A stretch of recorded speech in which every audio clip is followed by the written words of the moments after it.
Oh, what's up? Welcome to Premium Handicap Vlogs.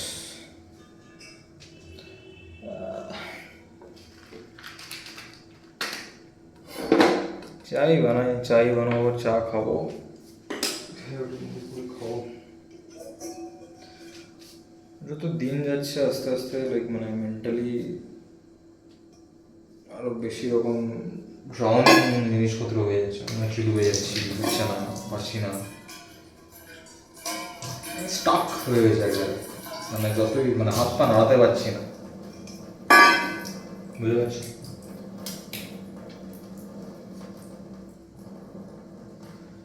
Time পড়ে গিয়ে আমি আর হাত পা নাড়াতে পারছি না। এত প্রথম প্রথম অত অসুবিধা হয়নি, কারণ আমি মেন্টালি আমি অতটা টায়ার্ড ছিলাম না। যতটুকু যা ছিল সব পুরোটাই ফিজিক্যালি ছিল, যে ফিজিক্যালি একটু পেইন ছিল, এদিক ওদিক ছিল, যা ছিল। কিন্তু এখন সম্পূর্ণ জিনিসটাই পুরো মেন্টালি হয়ে গেছে। যে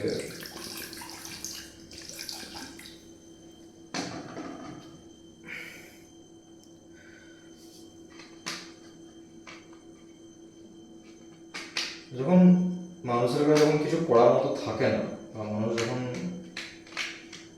মেবি এরকম রেস্টিং পিরিয়ডে আমি খুব একটা বিলিভ করি না। আমি এই রেস্টিং পিরিয়ডে খুব একটা থাকিও না, কারণ আমি অলওয়েজ মুভিং কিছু একটা করছি,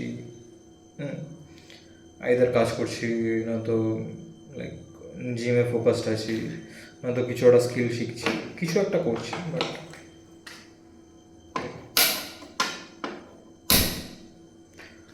দ্য লাস্ট 15-20 days তো আমি এইভাবেই চলছি, যেভাবে চলার চেষ্টা করছি, যতটা চলা যায়।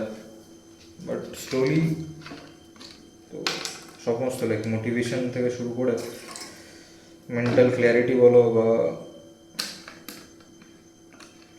পিস অফ মাইন্ড যদিও কোনো অ্যাটেন্ড করিনি, করতে পারলে তো ওগুলো আলাদা রকম ব্যাপার থাকতো।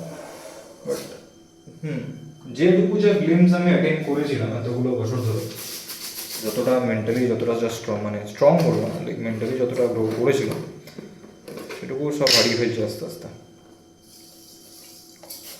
বাট প্রত্যেকটা সেটব্যাকই আমি পার্সোনালি আমি এই জিনিসটাই বিলিভ করি, প্রত্যেকটা সেটব্যাকই কিছু একটা নিউ জিনিসের জন্য আসে। প্রত্যেকটা সেটব্যাকে একটা আপকামিং গোলকে কি বলবো, ফিউল দেয়। I don't know what this setback is about. যে সেটব্যাকটা এখন আসছি, বাট আই গেস সব ঠিক হয়ে যাবে। বাট এই সেটব্যাকটা ছাড়াও কিছু কিছু জিনিস যেগুলো মাথার মধ্যে ঘুরতে থাকে, সেগুলো হচ্ছে 23 বছর বয়স হয়ে গেল, আশেপাশে সবাই কিছু না কিছু কাজ করছে, সবাই লাইফে গ্রো করছে, আমি এক জায়গায় স্টাক হয়ে রইলাম। হাত পা ছেড়েও আমি কিছু করতে পারছি না, কিছু করতে চাইলেও করতে পারছি না। যতবারই এই বছরে তো যতবারই যা চেষ্টা করেছি যে কিছু একটা বেটার করবো, কিছু একটা বড়ো করবো, করতে পারছি না।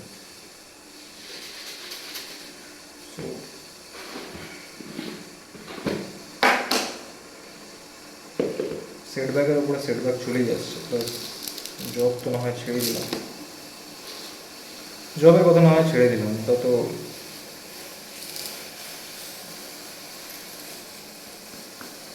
কী বলবো, কপাল নিয়ে যেরকম চলছে। ঠিক আছে, আবার ঠিক আছে আবার বললেও ভুল হয়, ঠিক নেই। কিন্তু তাও চেষ্টা করি প্রত্যেকদিন কিছু না কিছু নিজেকে করে রাখার, এঙ্গেজ করে রাখার, নিজেকে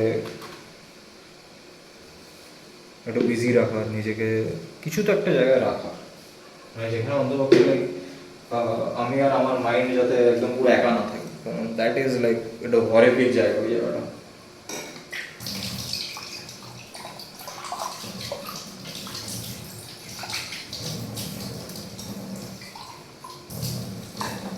প্রবলেমটা এসে দাঁড়িয়ে যাচ্ছে এখানে, যে আমার কাছে কিছু করার মতো নেই।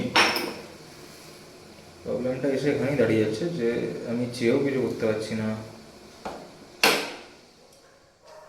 একটু একটু হেল্পলেস ফিল তো হচ্ছে, একটু বেশি হেল্পলেস ফিল হচ্ছে। এবার স্কিল শিখতে গেলেও অ্যাটলিস্ট এই হাতটা আমার কাছে একটু বেশি নেসেসিটি হয়ে দাঁড়ালো। আমি ভাবিনি এতটা নেসেসিটি হয়ে দাঁড়িয়ে যাবে, বাট যেহেতু রাইট হ্যান্ড, সেহেতু একটু বেশি নেসেসিটি হয়ে দাঁড়িয়েছে। আমি চেষ্টা করছি যতটা যা মুভ করা যায় বাট আমার ভয়ও লাগছে লাইক এক্সট্রিম মুভ করতে গিয়ে বাই চান্স ধরো এরকম একটা কিছু হয়ে গেল, কারণ এখন খুবই খুবই ফ্র্যাজাইল একটা পজিশনে আছে। মেবি মেবি অপারেট করানোটা ম্যান্ডেটারি ছিল, কিন্তু এটা যে এত বড় একটা ইয়ে করতে হবে আমি সেটা ভাবিনি। আর এটা তো সবে লাইক মানে কদিন হয়েছে, 10-12 ডেজ হয়েছে, এখনও তো বাকি আছে মোটামুটি 30-35 ডেজ, 4.5 weeks। লেটস সি কী হয়। বাট এর মধ্যে কিছু একটা করার মানে যে ইচ্ছাটা যেটা আছে না, সেটাই আমাকে বারবার বারবার মানে কামড়ে খাচ্ছে। মানে কিছু করছিস না শানু, কিছু করছিস না শানু, পিছনে পড়ে যাচ্ছিস। পিছনে তো আছি, পিছনে তো পড়েই আছি, কিন্তু তাও একটা জিনিস আটকে আছে যে শানু কিছু করছিস না, শানু কিছু করছিস না। সবাই এগিয়ে যাচ্ছে, সবাই এগিয়ে যাচ্ছে, তুই একা পিছনে পড়ে আছিস। এটা অনেকটা সত্যিও, অনেকটাই পিছনে পড়ে আছি।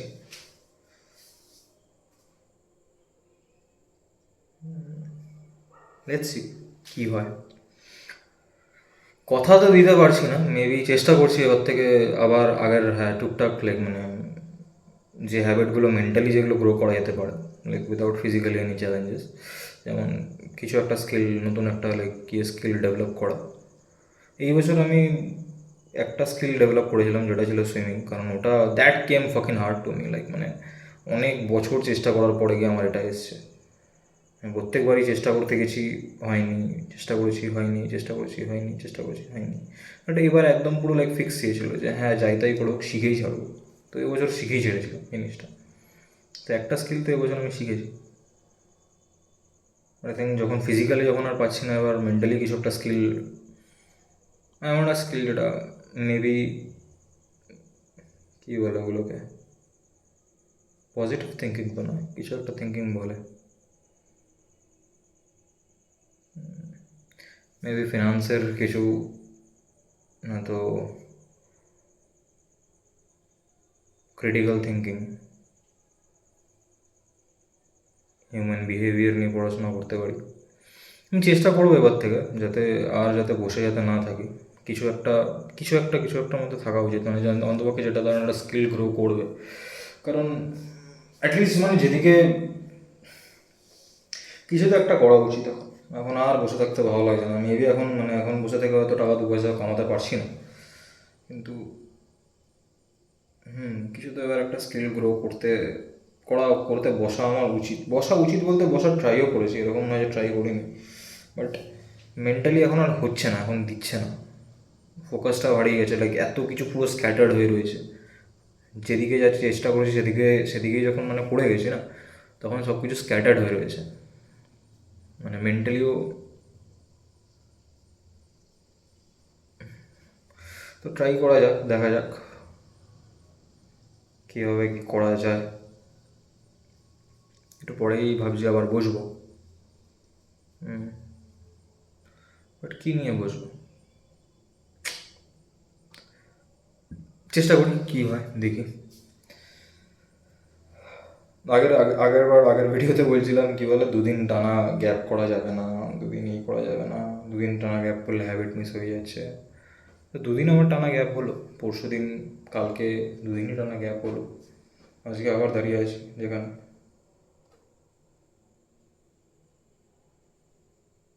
হ্যাবিটটা ইজ নট অনলি ভিডিও করা, হ্যাবিটটা ইজ পার ডে গ্রো করা।